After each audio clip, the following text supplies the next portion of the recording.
Hello, જય માતાજી, જય શ્રી કૃષ્ણ પરિવાર. તમારું નવા વિડીયોની અંદર સ્વાગત છે. તો આજે ગણપતિ જોવા જવાનું છે. તારે આવવાનું હોય ગણપતિ બાળવા આવવાનું હોય કે આય એમ કે આય કે કેવલ કે આય હાય. તો બસ આજે જયરામગીરી બાપુ આવે છે. બનાસકાંઠા રબારી સમાજ દ્વારા અહીંયા ગણપતિ ઓઢવમાં પ્રોગ્રામ રાખેલો છે, ત્યાં જવાનું છે. અને આપણા ધાનેરાના એમએલએ માવજીભાઈ રબારી પણ આવે છે. તો બસ બને રહેજો, પૂરો વિડીયો તમને બતાવીશું. અને ચેનલમાં નવા હો તો સબસ્ક્રાઈબ કરવાનું ના ભૂલતા. લે કનવીર કે ચેનલને સબસ્ક્રાઈબ કરો.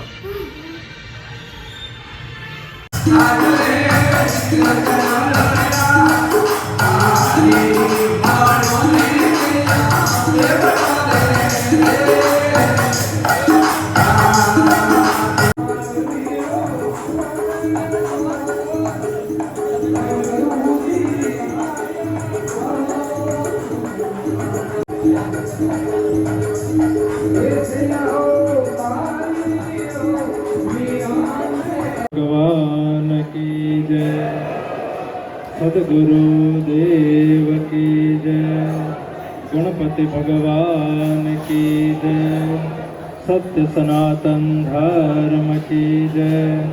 ओम नमः पार्वती पतये हर हर महादेव हर.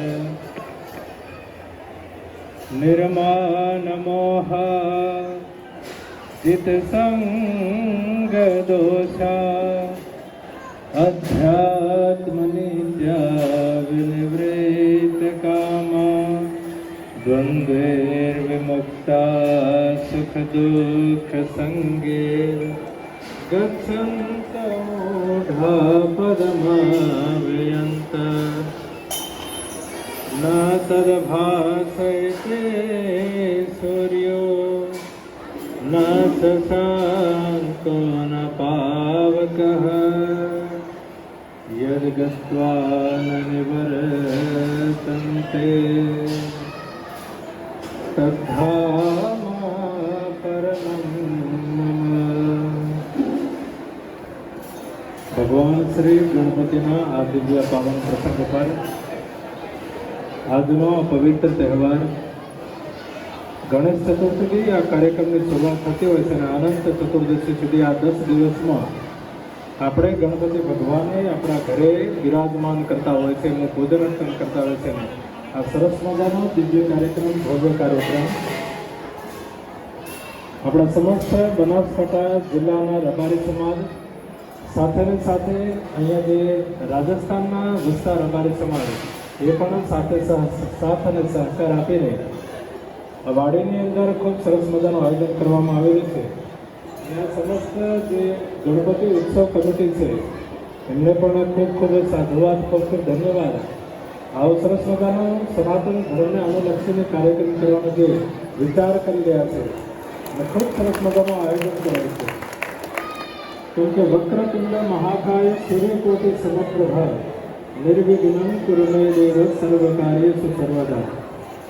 આપણે બધાએ જાણીએ છીએ કે સર્વપ્રથમ જે કોઈ પૂજન થતું હોય ને, પૂજન અર્ચન કરતા હોય ને આપણે, તે ભગવાન ગણપતિનું આપણે કરતા હોય છે. અને મુખ્ય કે ભાઈ વિઘ્ન વિનાશક, આપણા બધા જ પ્રકારના વિઘ્નોને હરી લેનારા અને સિદ્ધિદાતા, બધા જ પ્રકારની સિદ્ધિ આપનારા. અને એટલે આપણે બધા સર્વપ્રથમ ગણપતિનું પૂજન અર્ચન કરતા હોઈએ છીએ. અને આ 10 દિવસ તો આપણે જોઈએ કે આ ગુજરાતમાં હોય, મહારાષ્ટ્રમાં હોય, એવા સરસ મજાના ભગવાનના નાના નાના વિગ્રહો પોતાના ઘરમાં રાખીને, પોતાની સોસાયટીમાં રાખીને, પોતાના જે 4 રસ્તા ઉપર હોય એ જગ્યા પર એક સરસ મજાનો ટેન્ટ બનાવીને આપણે બધા પૂજન અર્ચન કરતા હોઈએ છીએ. અને ભગવાન ગણપતિના આશીર્વાદ આપણા સર્વ ઉપર રહી આપણે પ્રાર્થના પણ કરતા હોઈએ છીએ. અહીંયા મંચ પર સમસ્ત રબારી સમાજ ઉપસ્થિત છે, મદદભાઈ અને આપણા બીજા વાળનાથ મંદિરના સેવકગણ બધા જ જ્યારે ઉપસ્થિત છે અને ખૂબ સારા રીતે કાર્યક્રમ કરી રહ્યા છે. યો ન હરિસતી ન દ્વેષ્ટિ ન શોચતી ન કાંક્ષતિ શુભા શુભ પરિત્યાગી યોમન ભક્તિ સમપ્રિય.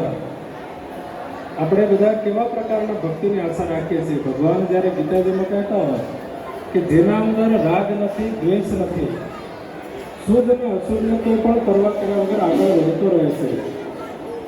અને એવો સર્વપ્રિય એ ભક્ત મને ખૂબ પ્રિય છે. એટલે આપણે આજથી આવો નિર્ણય કરીએ, આપણે આપણા જીવનમાં ખૂબ સારા સત્કાર્યો કરીએ, ધાર્મિક કાર્યો કરીએ, સેવાના કાર્યો કરીએ. જ્યારે આપણને મનુષ્યનો અવતાર મળેલો હોય, કેટલા બધા પુણ્યનો ઉદય થાય ત્યારે આપણે મનુષ્યનો અવતાર મળતો હોય છે. બડે ભાગ્ય માનુષ તને પાવા. આપણે કેટલાય જન્મનો પુણ્ય ઉદય થાય ત્યારે આપણે મનુષ્યનો અવતાર મળતો હોય. એના અંદર પણ આવા સરસ મજાના વિચાર આ કમિટી હોય કે યુવાનો હોય, આજના યુવાનો સનાતન ધર્મ તરફ વળેલા દેખાય છે. આજના યુવાનોને આપણે જોઈએ તો આપણને એવું લાગે છે કે એમને સનાતન ધર્મમાં રુચિ છે, આપણી સંસ્કૃતિ શું છે એને જાણવાની રુચિ છે. એટલે જ આપણે બધાએ એક ધર્મ સાથે જોડાયેલા છે. આપણો ધર્મ છે સનાતન ધર્મ. ધર્મો રક્ષતી રક્ષિત હોય. આપણે બધાએ ભેગા મળીને ધર્મનું રક્ષણ કરવાનું છે. અને આપણે જ્યારે ધર્મનું રક્ષણ કરીશું ત્યારે સ્વયં પણ આપણે સુરક્ષિત થઈ શકીશું. અને ધર્મનું રક્ષણ ક્યારે થાય છે? જ્યારે આપણને આવા અવારનવાર વિચારો આવતા, આવા શ્રેષ્ઠ વિચારો, પવિત્ર વિચારો કે ભગવાનને અહીંયા 10 દિવસ સુધી પૂજન અંતર કર્યું, ભોગ બનાવી અને બધા જ ભેગા મળીને આવું જોઈએ. આપણે આટલી બધી મોટા સંખ્યામાં રબારી સમાજ ઉપસ્થિત થયો છે. હમણાં જ આપણે જોયું કે અહીંયા જે આ વિસ્તારના ધારાસભ્ય હતા જાદવ સાહેબ, એ પણ એ ઉપસ્થિત રહેલો. એટલે આજની આ યાત્રામાં જોયું કે રાજકીય હોય કે સામાજિક હોય કે ધર્મ હોય, બધી જગ્યાએ આપણે બધી જગ્યાએ સમન્વય સાથે મળીને ચાલતા હોઈએ છીએ. અને જ્યારે આપણે બધા ધર્મ સાથે જોડાયેલા હોય તો આપણા બધા માટે એક વાત નિશ્ચિત થઈ જાય છે કે જ્યારે પણ ધર્મની વાત આવે ત્યારે આપણે બધા ભેગા મળીને ધર્મના કાર્યો કરવા જોઈએ. એ પોતાના ગામમાં કરી શકો છો, પોતાના પરિવાર માટે કરી શકો છો, કે પોતાના સ્વયંના ઉત્થાન માટે પણ કરી શકીએ છીએ. અને આવો સરસ મજાનો આ ગણપતિનો કાર્યક્રમ કરી રહ્યા છો. આપ સર્વને વાણિનાથ ભગવાનના ખૂબ ખૂબ આશીર્વાદ, સાથે સાથે ગણપતિ ભગવાનના પણ આશીર્વાદ. આપ સર્વ ખૂબ સારી રીતે આગળ વધો, ભગવાનના કાર્ય કરતો રહો અને ભગવાન આપણે ખૂબ સારી રીતે પ્રગતિ કરાવે. પ્રાર્થના સાથે સર્વને જય વાણિનાથ.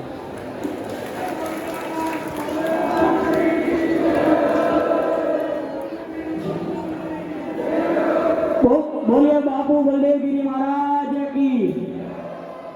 અને અમદાવાદમાં પોતાનું ઘર કર્યું છે.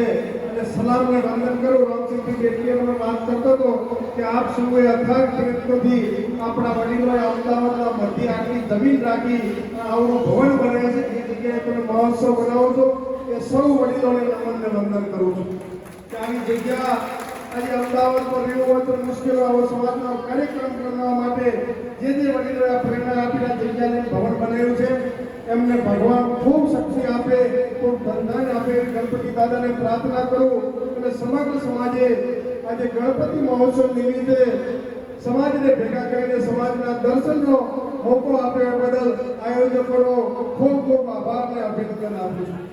આજે આપણે જોઈને આનંદ થાય છે કે બનાસકાંઠાથી કેવલભાઈ એમણે કહેતા હતા કે આટલા કિલોમીટર થયું, પણ અહીંયા પછી આનંદ થયો કે આપે હરમેશો કહેતો હોઉં છું કે વટ છોડી દો, વતન છોડી દો ને વેસન છોડી દો. આપ સૌ હમણાં રાજસ્થાનથી કેમેરા પેલા ભાઈ બેઠા વાત કરતા હતા કે જ્યાં આપણા સૂકા વિસ્તારમાં પાણી નતું અને સંઘર્ષ કરીને આપણા સમગ્ર ભારતમાં જ્યાં ત્યાં આપણો પ્રવાસી તરીકે રાજસ્થાનમાં તેવડે આપણે જ્યાં પણ ગયા ત્યાં ફંતથી ધંધો કર્યો. અને આજે જે પ્રગતિ કરી છે ને વતનમાં હોવો તો મુસીબત છે કે ધંધા પરંપરાગત માલનો ધંધો હવે રહ્યો નથી. દરેક ધંધામાં આપણે હરીફાઈ કરી છે. બદલ આપણે નમનને વંદન કરું છું. વટ એટલા માટે કે ત્યાં આપણા વતનમાં જમીન હોય કે આપણે તો ઘણી જમીન અમે અઠે રહો તો એમાં ડોકરોની જમીન એટલી હતી, 4-5 ભાઈના ભાગ પડ્યા કે એક જણો પરિવારને સેવા કરે ત્યારે બાકીના બધા જ્યાં જ્યાં અનુકૂળતા હોય ત્યાં ધંધા આપી જાય કે વટ છોડી દો તો આપોઆપ વિકાસ થશે. અને વતન છોડી દો કારણ કે આપણા વિસ્તારોમાં જ્યારે ઉદ્યોગ ધંધા નથી ત્યારે બીજા વિસ્તારોમાં આવીને વતન છોડો. એટલા માટે વતન છોડવાનો પોતે વટ છોડી દો, વતન છોડી દો, વ્યસન છોડી દો તો આપોઆપ સમાજની પ્રગતિ થશે. આપણે સૌને જોઈને આનંદ થાય છે કે આટલી વિશાળ સંખ્યામાં આપ સૌ વડીલો, બુઝુર્ગો, દેવ પૂજ્ય આપ સૌ વડીલો બેઠા છો, ઉપર માતાઓ બહેનો બેઠી છે. આપ સૌને નમન વંદન કરીને ગણપતિ ભગવાનને પ્રાર્થના કરું કે ભગવાન અમે શિવ ભગવાને અમારી ઉત્પત્તિ કરી છે. હવ પેલા હોબો અમારી મહાદેવ ભગવાને ઉત્પત્તિ કરી હતી. એના શંકરના અમે વંશજો છીએ. કાળા મળી ઉઢારનારી જનેતાના અમે છોડ છીએ. જ્યારે રણોજા રામા પીરને જરૂર પડી હતી ત્યારે વફાદારી તરીકે આજે રત્ના રાય કાંઈ સુગણને તેડવા જાવ વફાદારી રાખી હોય રત્ના રાય કાના વંશીકો છીએ. ત્યારે આપને પણ વિનંતી કરું છું, કળિયુગ આવ્યો છે, કળિયુગમાં ક્યાંક ક્યાંક હું નથી કહેતો કે ના બને, પરંતુ આજે પણ હર હંમેશા ક્યાંય પણ હોય એમ થાય કે રબારી છે તો બેન દીકરીને ભય નથી રહેતો એવો વિશ્વાસ પાત્રનો કોઈ સમાજ હોય તો રબારી સમાજ છે. એટલા માટે કહેવાયું છે કે રબ નામ પરમાત્મા યારી નામ દોસ્તી, પરમાત્માથી દોસ્તી કરે દેવોથી દોસ્તી કરે એનું નામ રબારી. એટલે આવો ઉજળો ઇતિહાસ આપણે મળે છે. ત્યારે આપણે ખાસ ભગવાનને પણ પ્રાર્થના કરું છું, ભગવાન મારો સમાજ એ સમાજની તો સેવા કરે પણ બીજા સમાજો સાથે પણ હળી મળીને રહે.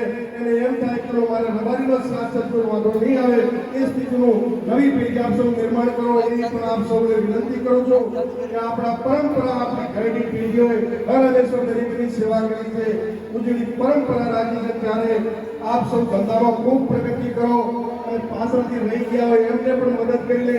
જેમ પાટીદાર સમાજે સૌરાષ્ટ્ર સુરત છોડી વિદેશ ગયા છે એમ આપ પણ જેટલા અહીં આવ્યા છો કે બીજા પાછળ ગયા છે સમાજને કહો કે આપણે વતનમાં કઈ રહેવાની જરૂર નથી, આવો નવા ધંધા રોજગાર શીખો.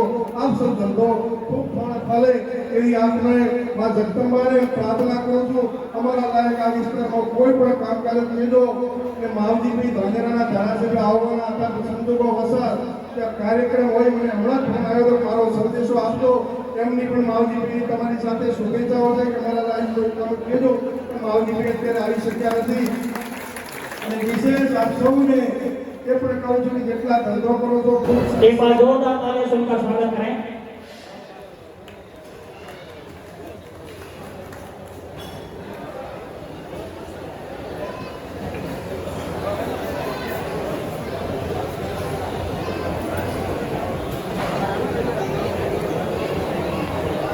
ओम भाई आस्था मेडिकल